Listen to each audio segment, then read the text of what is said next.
কোরআন সবাই আরবি হিফজ করে পড়তে পারে, কোরআনের অনুবাদও সবাই পড়তে পারে, কিন্তু কোরআনকে নিজের নফসের উপরে তাফসীর সবাই করতে পারে না। কাগজের উপরে অনেক আলেম কোরআনের তাফসীর করছে, কিন্তু সে তার নিজের নফসের উপরে কোরআন তাফসীর করতে পারে নাই। ইবনে তাইমিয়া পারছে নিজের নফসের উপরে কোরআন তাফসীর করতে? পারে নাই। তো পারলে কেমনে মহানবীর বিরোধিতা করে, কেমনে ওলি আল্লাহর বিরোধিতা করে?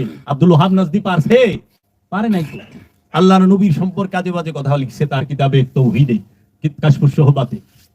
তাহলে এজন্য ধনীকে যাকাত দিতে কোরআন কোথায় বলেছে? কোরআন যাকাত দিতে বলছে আমানুকে। এখন যে ঠেলা গাড়ি চালায় সে কি আমানু হইতে পারে না? পারে না? পারে। তো যে মুচি জুতা শিলায় সে কি আমানু হইতে পারে না? কারণ আমানু হলো কলবের বিষয়। ঈমান কোথায়, কিসের বিষয়? কলবের। আর মাল পানি কলবের বিষয়, পকেটের বিষয়। মাল পানি সিন্ধুকের বিষয়, ব্যাংকের বিষয়, দুনিয়ার বিষয়। মাল পানি হলো পৃথিবী এবং দুনিয়ার সাথে যুক্ত।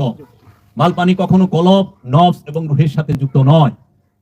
এর জন্য কলবের সাথে শয়তান থাকলে শয়তান লইয়াই মরণ লাগবো।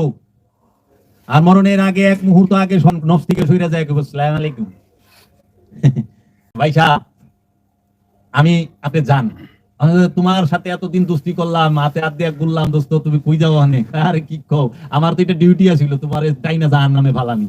আমি আমার ডিউটি পালন করছি। তুমি জানো ইন্নী আকিফুল্লাহ রাব্বুল আলামিন, আমি কইলে আল্লাহরে পরিপূর্ণ ভয় করি এবং বিশ্বাস করি। এটা আমার ডিউটি। আমি আল্লাহ থেকে ছায়া লইছি। এটা ছায়া ডিউটি। আমি আমার দায়িত্ব পালন করতেছি। কর্তব্যরত চিকিৎসক ঘোষণা করেছে রোগী অপারেশন সাকসেসফুল, কিন্তু মইরা গেছে। উনি তো কর্তব্যরত, অপারেশন সাকসেসফুল করে দিয়েছে, কিন্তু রোগীরে মেরে হালাইছে। এরা মনে করে যে হ্যাঁ ওই মানুষের কালেমা হুনাবি নাকি রবিরে কালেমা হুনাবি। তারা তো মাইকদাম মানুষের হুনাইতেছস কালেমা। কালেমা হুনাইতে হইব রবেরে। রব কই থাকে? দিলে, অন্তরে। হাসরের মাঠে দেহ উঠবো না নফস উঠবো? নফস উঠবো। জাহান্নামে নফস যাইব না দেহ যাইব? আচ্ছা, কলেমা কি পরাণের বিষয়?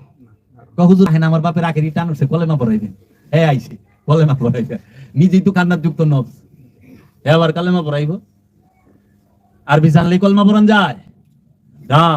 এর জন্য আমানু যদি মুচি হয়, আমানু যদি ঠেলা গাড়িওয়ালা হয়, আমানু যদি দিন মজুর হয়, আমানু যদি সে মেথরও হয়, কর্ম এটা জাগতিক কর্ম, এটা হলো তার পেট চালানের কর্ম।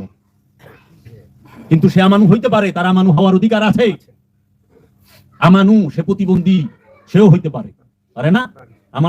আমানু সে মাজুর হইতে পারে না, রুগী হইতে পারে না, অসুস্থ হইতে পারে। তো এখন যাকাত যদি ধনীর জন্য ফরজ হয়, তাইলে এই আমানুরা তো সব বাদে গেল। আমানু তো সব স্থানে আছে, সবানে আছে না? ইমানদার, বিশ্বাসী। আরে যায় দেখো গা, কসাই গিরি কাম করে, ওলিয়ে কামেল বুঝতে পেরেছি, এরকমও আছে। ওলিয়ে কামেল জুতা পালিশ করতেছে, ওলিয়ে কামেল। ওটা হলো তার কর্ম, পেট চালানের। সে হালাল উপার্জন করে, সে কর্ম কইরা খায়,